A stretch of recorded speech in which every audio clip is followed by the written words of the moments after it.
Hello, and welcome back to Speak English Daily. Hi, everyone. We are very happy to see you here today.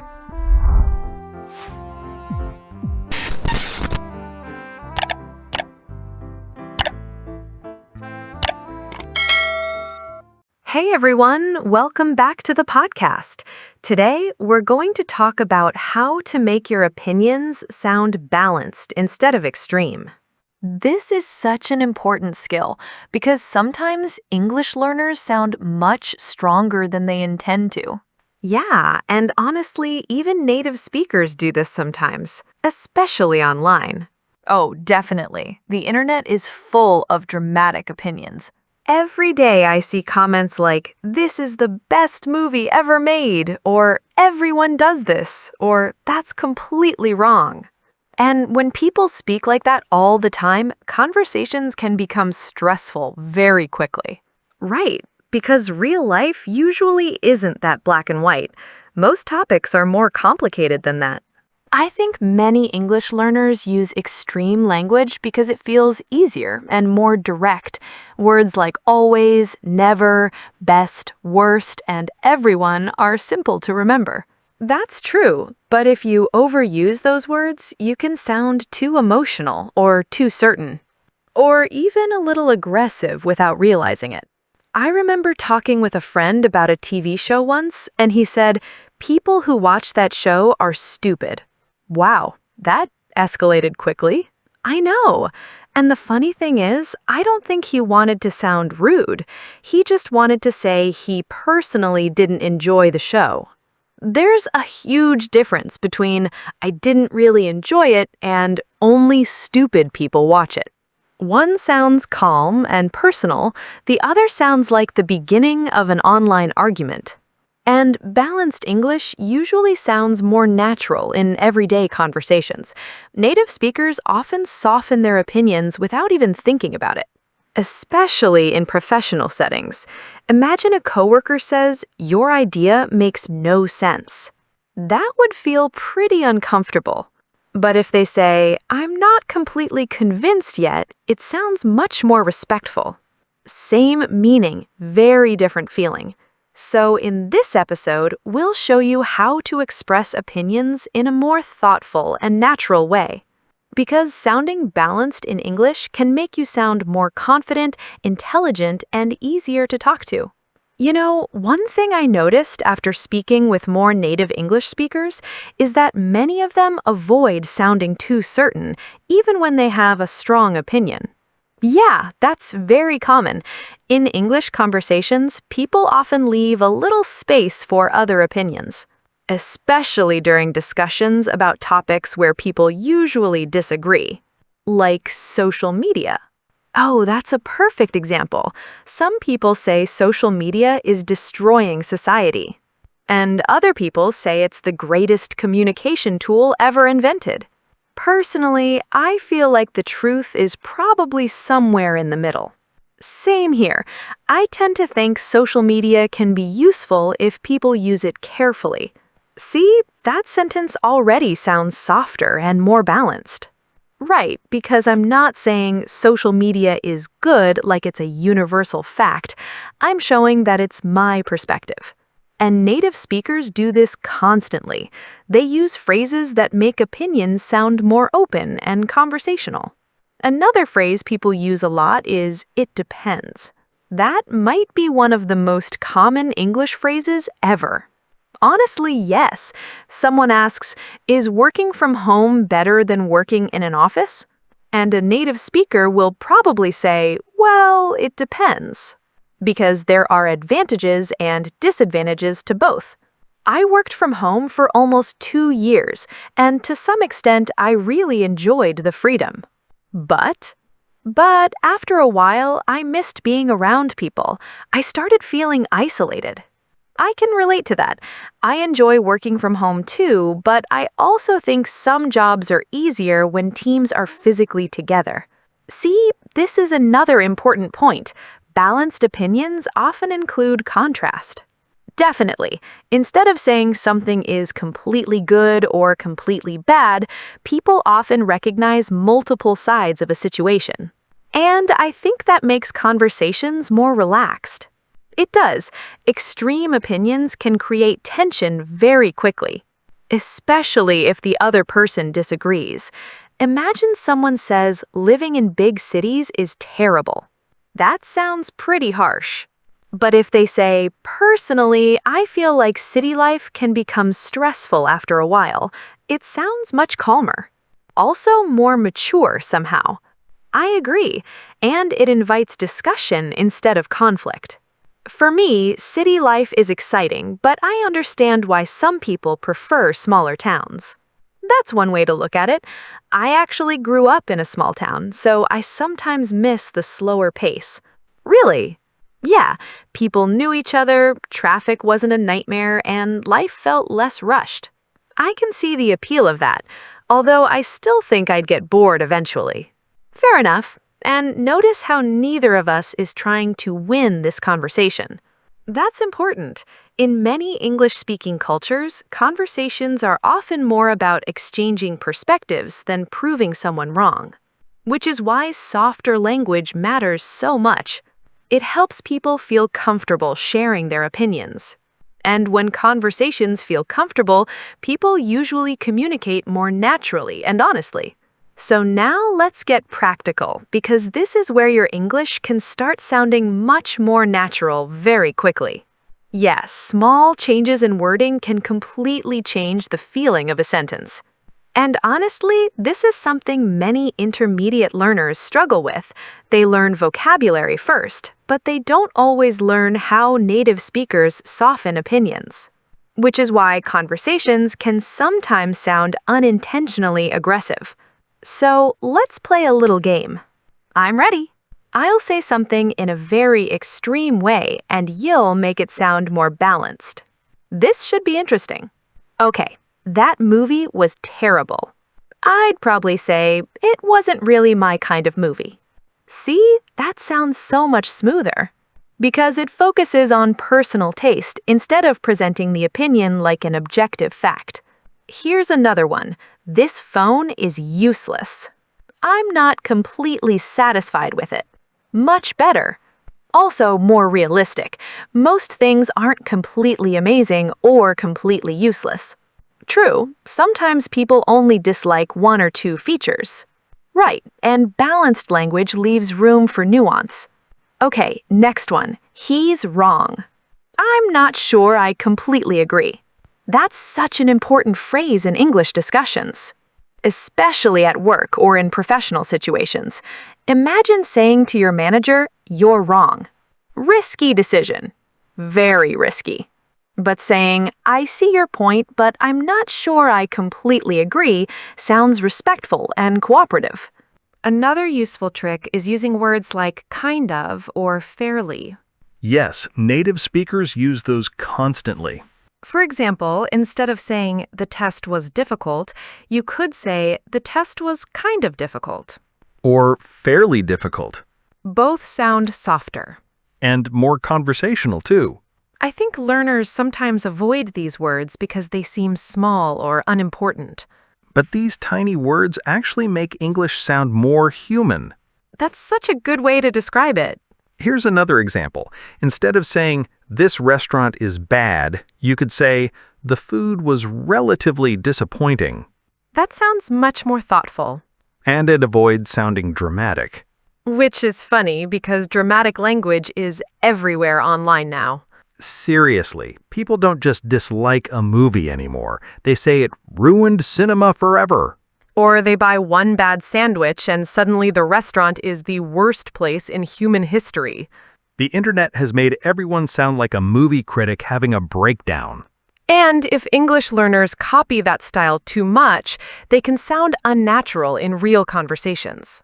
Especially face-to-face. Another great phrase is "from my experience." I love that one because it immediately shows humility. For example, instead of saying "remote work makes people lazy," you could say, "From my experience, some people become less productive when working remotely." That sounds balanced because you're speaking from personal observation, not claiming a universal truth. Exactly. Actually, not exactly. Let me rephrase that. Nice save. See? Even we monitor our language sometimes. Constantly. Another phrase native speakers use a lot is sometimes. That word is powerful. Instead of saying social media is toxic, you could say social media can sometimes become toxic. And that version sounds far more reasonable. Because it recognizes that experiences are different. Also, phrases like in certain situations are very useful.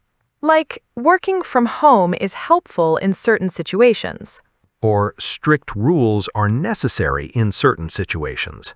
These phrases make your English sound flexible instead of rigid.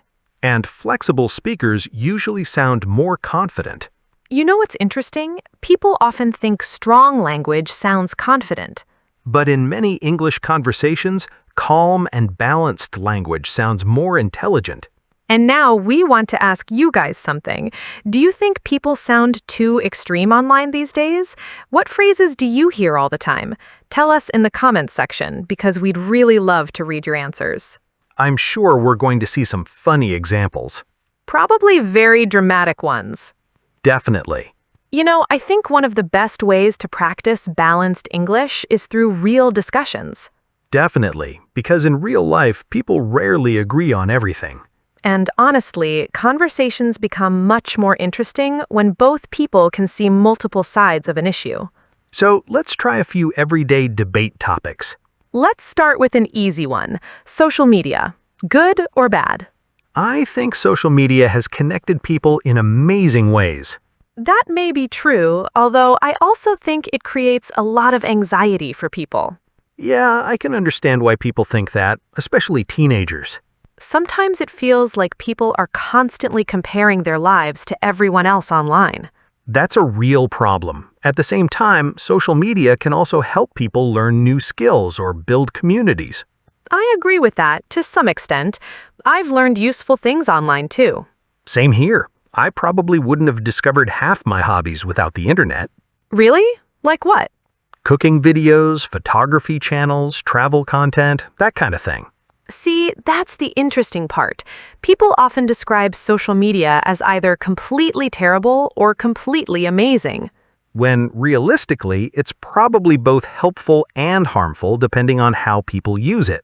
And depending on how much time they spend on it. Very true. Okay, next topic. Is university necessary for success? That's a complicated one. It really is. Personally, I feel like university is valuable in certain situations. I see your point, but I also think many people succeed without a degree now. Absolutely, especially in creative industries or tech-related jobs. There are people earning money online who never even finished college. That's probably more common now than it was 10 years ago. But I still think university can help people grow socially and professionally. I agree. It's not only about getting information from textbooks. Exactly. Sorry, there I go again. You almost used the forbidden word. I caught myself this time. Impressive self-control. Thank you very much. But seriously, university can teach discipline, communication skills, and teamwork. Although it can also be extremely expensive in some countries. That's a major issue. So again, this isn't really a simple yes or no question. And balanced English allows people to discuss complex topics without sounding hostile. Which brings us to our next debate. Are smartphones making people less social? My first instinct is to say yes. Mine too. Sometimes I sit in cafes and see groups of friends looking at their phones instead of talking to each other. I've noticed that too. It can feel a little depressing. But then again, smartphones also help people stay connected over long distances. There's probably some truth to that. For example, I talk to family members much more often because of messaging apps and video calls. Same here. Years ago, international communication was much harder and more expensive. So smartphones may reduce certain types of social interaction while improving others. That's a really balanced way to put it. Thank you. I'm trying to sound mature today. Don't worry, you still sound normal. Good. I was afraid I sounded like a philosophy professor. A very tired philosophy professor. Fair comment. Okay, final debate topic.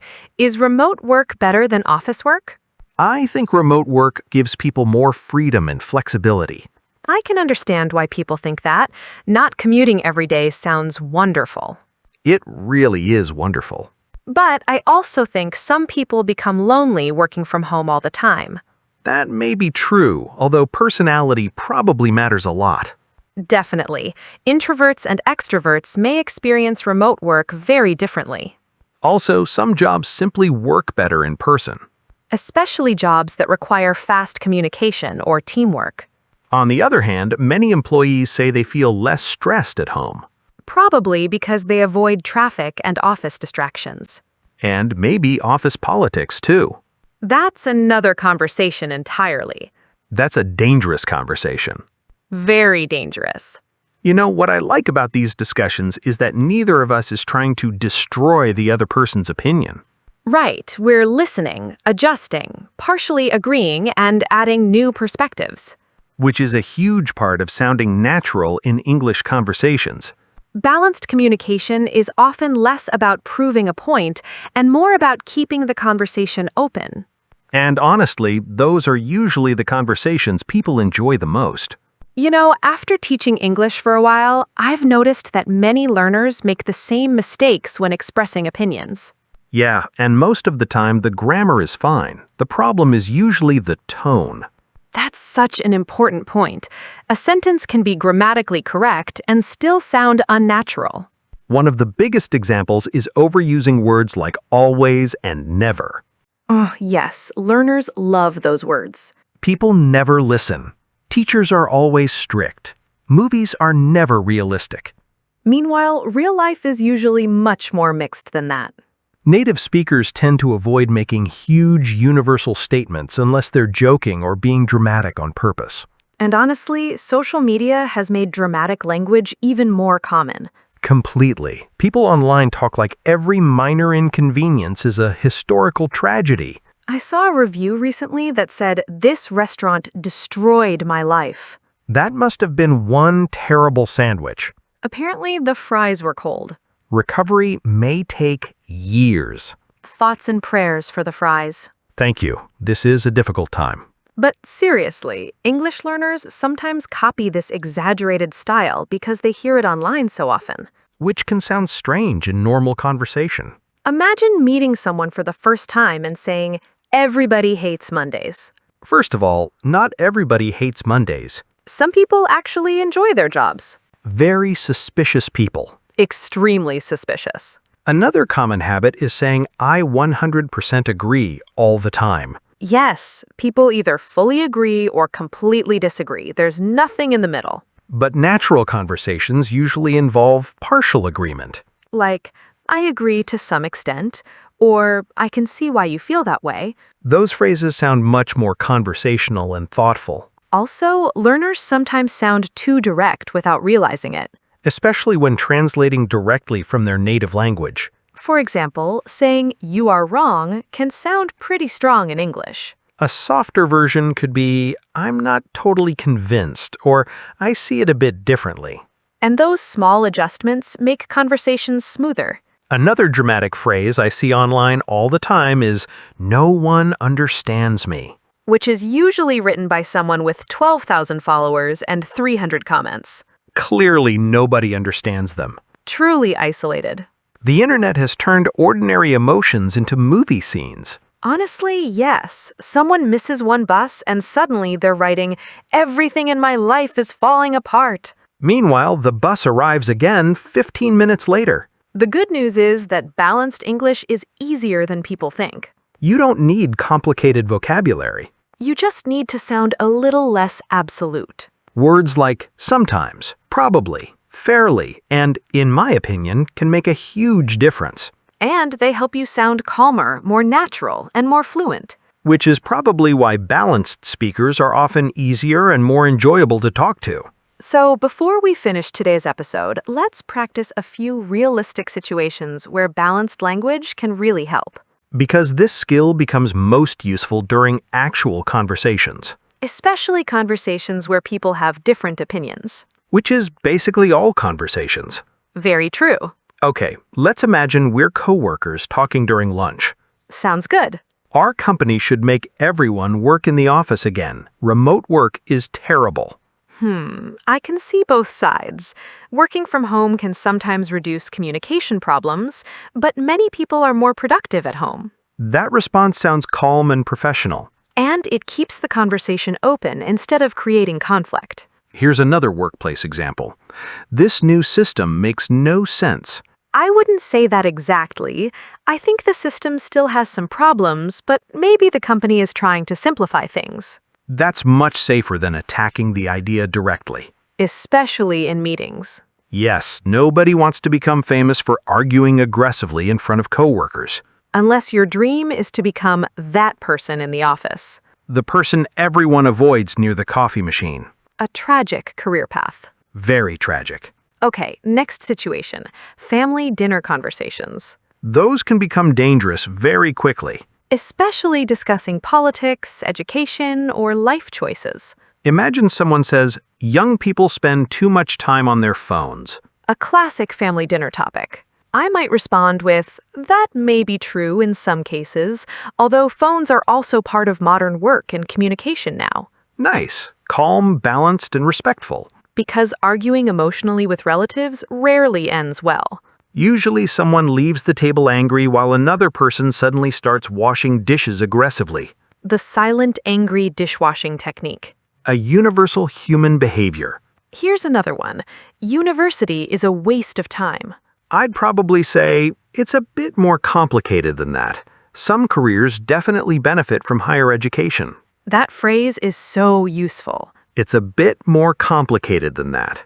It helps slow conversations down instead of making them more emotional. And it shows that you're thinking carefully. Last situation, classroom discussions. Important for students learning English. A teacher asks, do you think technology improves education? And instead of saying, yes, technology is the best thing ever, you could say, I think technology can be very helpful in certain situations, especially for independent learning. Or, I can see both advantages and disadvantages. That answer immediately sounds more advanced. Because balanced English often sounds more mature and fluent. And honestly, people usually respond more positively to calm opinions. So here's our challenge for you this week. Pay attention to one extreme sentence you normally say. Maybe something like, this is terrible, or nobody does that, or I totally disagree. Then try replacing it with softer, more balanced language. You might notice your conversations feel smoother and more natural, and over time, this habit can completely change the way you sound in English. Thanks for spending time with us today. We hope this episode helped you become more confident expressing your opinions naturally. And remember, sounding balanced doesn't mean hiding your opinions. It simply means expressing them in a thoughtful and conversational way.